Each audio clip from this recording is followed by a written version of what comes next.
what exactly does 3D laparoscopic surgery do differently from what we have heard conventionally of laparoscopic surgery? Right, so it has a twofold answer. So basically, laparoscopy या हिंदी में इसे दूरबीन operation कहते हैं. So it's a minimal access surgery. So these are called keyhole surgeries.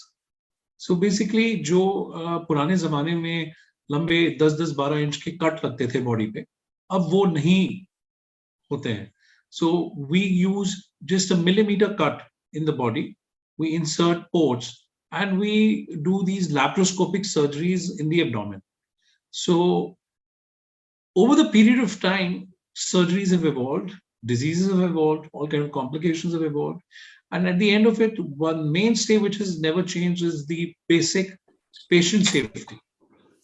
कहने का मतलब ये है कि ऑपरेशंस एडवांस हो गई हैं, बहुत सारी बीमारियां भी ऐसी हैं जो हम देखते हैं, बट जो नहीं बदला है वो है पेशेंट केयर और पेशेंट सेफ्टी. इस मायने में 3D laparoscopy is one of the most advance surgeries through out the world. जैसे हम 3D मूवीज देखते हैं थिएटर में, चश्मा लगा के 3 डायमेंशनल व्यू मिलता है, उसी प्रकार सर्जरीज में भी 3 डायमेंशनल व्यू अब सर्जन्स को भी मिलता है.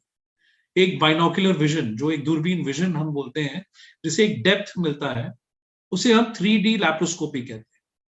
3D लैप्रोस्कोपी से जो ऑपरेशंस एक एवरेज सर्जन 1 घंटे में करता है, हम 3D लैप्रोस्कोपी में 25 से 40 मिनट के अंदर ऑपरेशन खत्म कर देते हैं.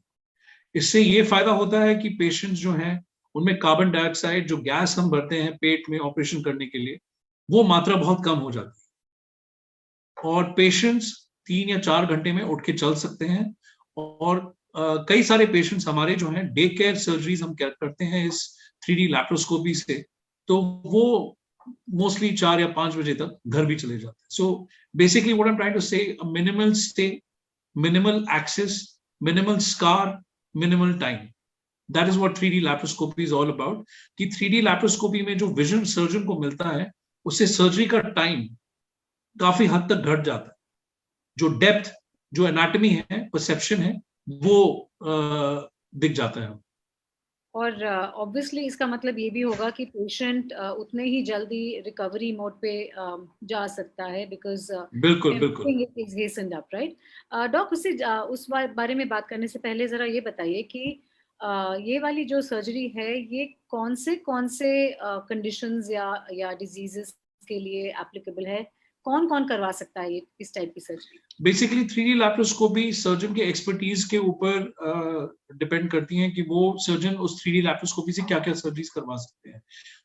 जैसे हम एक्चुअली रोबोटिक सर्जरीज भी सुनते हैं, तो रोबोटिक सर्जन भी वही सर्जन करते हैं जो आम सर्जन करते हैं, बट उनका एक्सपर्ट या उनकी एक्सपर्टीज पे निर्भर होता है कि वो सर्जरीज उस मुकाम तक ले आ सकते हैं कि वो 3D या robotic. So basically all abdominal surgeries, gallbladders, complex hernias, appendicitis, you can do pelvic surgeries, hysterectomies, ये सारी चीजें आप 3D लैप्रोस्कोपी के द्वारा कर सकते हैं. और बहुत ही कम समय में अगर आपका एक्सपर्टीज हो, तो फॉर एग्जांपल जैसे एक laparoscopic 2 dimensional gall bladder surgery, average surgeon अगर उसका हाथ या स्किल अच्छा हो, तो 45 से 50 मिनट के अंदर ये खत्म कर.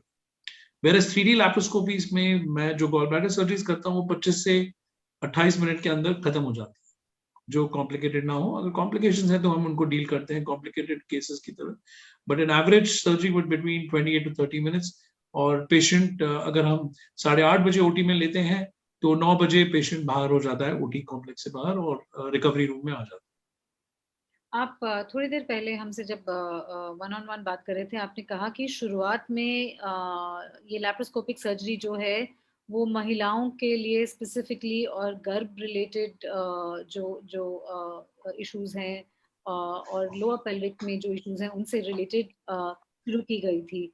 तो इसके बारे में थोड़ा बताइए. And now are those still involved in treating those as well? Yes, so the advent of 3D laparoscopy was started for pelvic surgeries. जो बच्चेदानी निकालने के लिए laparoscopic surgeries यूज करते थे सर्जन. तो बेसिकली 3D laparoscopy उस डेप्थ को दिखाने के लिए, उस कोशिश के लिए, उस अनुभव को बढ़ाने के लिए ताकि कम से कम समय लगे, कम से कम कॉम्प्लिकेशंस हो, कम से कम ब्लीडिंग हो। उसके लिए ये इन्वेंट किया गया था 3D लैप्रोस्कोपी पेल्विक सर्जरीज के। तो बच्चेदानी removal, hysterectomies, polyp removals, ovarian सिस्टेक्टमीज, इसके लिए ये जो 3D लैप्रोस्कोपी है, जो विजन आती है, बाइनोकुलर विजन, उससे जो डेप्थ मिलता है, वो सर्जरीज बहुत कम समय में खत्म हो जाती है।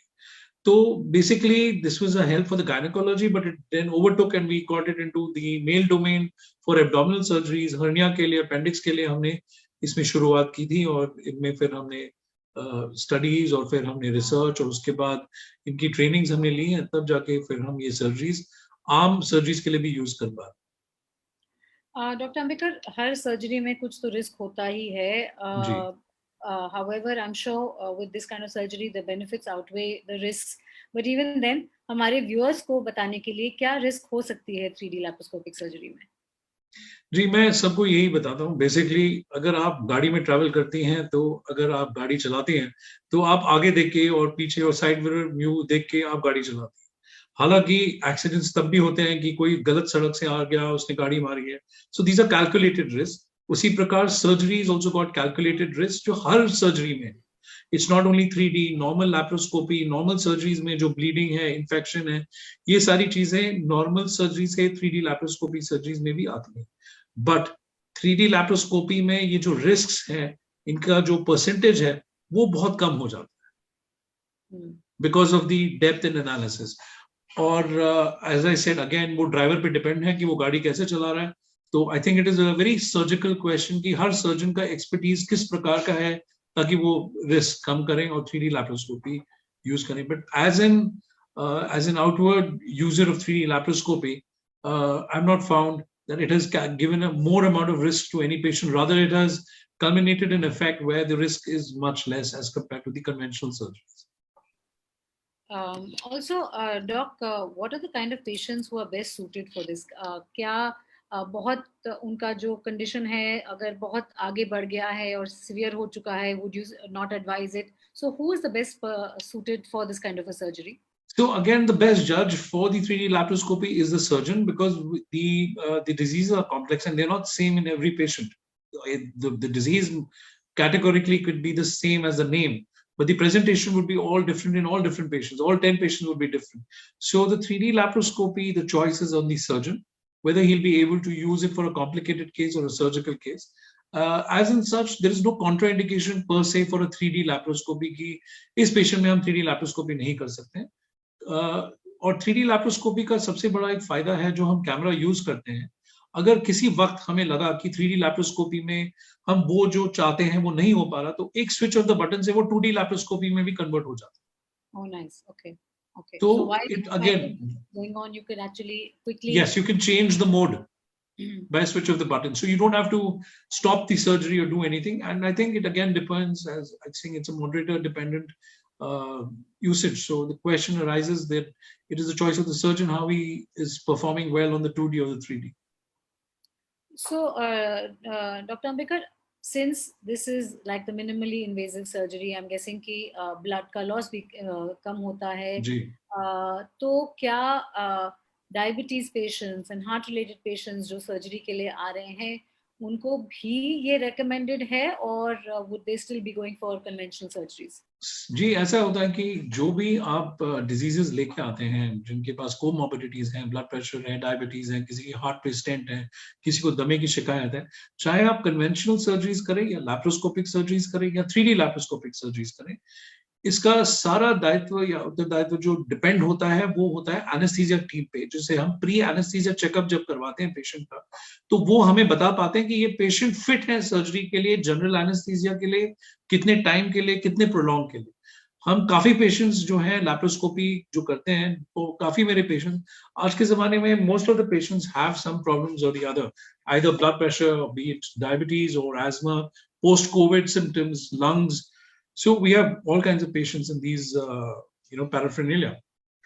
But again, if the anesthesia team is comfortable to give the general anesthesia, we prefer doing a laparoscopic surgery. So the only contraindication comes if the disease interferes with the anesthesia. और anaesthesia के वक्त हमें लगा कि ये general anaesthesia 1-1.5 घंटे सहन नहीं कर पाते हैं या पेट के लिए प्रेशर बढ़ता है, तो हम कन्वेंशनल ओपन सर्जरीज करते हैं ऐसे पेशेंट्स को। बट इनका परसेंटेज काफी कम है, probably 1 or 2 percentile in the whole population, because with the advancement of the drugs and the team and technology, we can manage most of the complicated cases as well. Health, fitness और पोषण पर पाए best doctors की राय सिर्फ famhealth.in पर, और हमारी YouTube page my fam health पर सब्सक्राइब करना ना भूलें।